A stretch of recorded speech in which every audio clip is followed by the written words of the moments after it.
Aurora Police Chief Vanessa Wilson is out, fired after 2 years of trying to reform that department.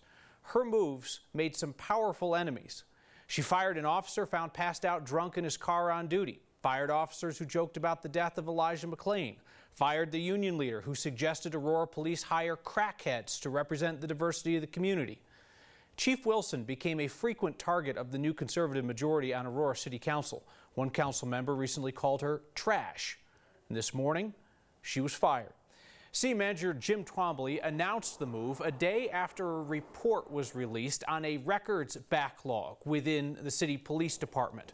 A report from a Florida-based consulting firm called PRI Management Group. CEO of PRI is a guy named Edward Clawton, and not difficult to find the posts on his LinkedIn page showing his political perspective on policing and society, calling for people to stand up to wokeism and discrimination against corporations, telling Americans to wake up, take a stand, vote them out.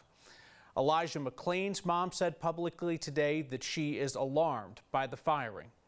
Now, Aurora City Manager will appoint an interim police chief as they search for a new permanent chief. Anybody stepping into Aurora Police Department will need to fulfill the consent decree. It's a legally binding agreement that requires the department to make changes when it comes to the use of force. It was put in place following the death of Elijah McClain after his struggle with Aurora police officers. The man hired to oversee the consent decree told our Katie Eastman the leadership change should not stop the progress. Everything that happens in Aurora is being closely watched by a company in Florida called IntegraSure and their president, Jeff Schlanger. We have been following and have been kept apprised of the departure of Chief Wilson for about the last 3 or 4 weeks. On February 14th, Schlanger was hired as the independent consent decree monitor for the city of Aurora.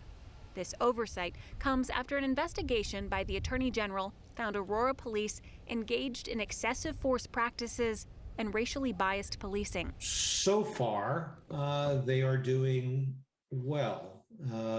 That is not to say that we have measured with respect to any of the mandates, but the cooperation that we have gotten thus far from the city and from both APD and AFR has really been exemplary. Schlanger credits the now former police chief, Vanessa Wilson, with much of that cooperation.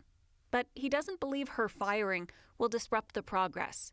He was the Los Angeles Police Department's monitor for 9 years. The consent decrees that I have been the monitor for, in which chiefs have departed, have ended up being extremely successful, notwithstanding that departure. Whether or not Wilson should have been fired, that's something Schlanger won't comment on. We will proceed without missing a beat. At least that's the hope. Time will tell.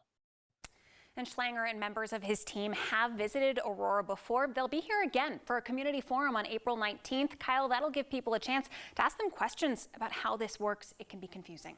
And obviously, whoever the next chief is, they step into the exact same political environment. They do. And I asked the consent decree monitor, does that impact his job? He says they stay out of politics. The consent decree is an apolitical document.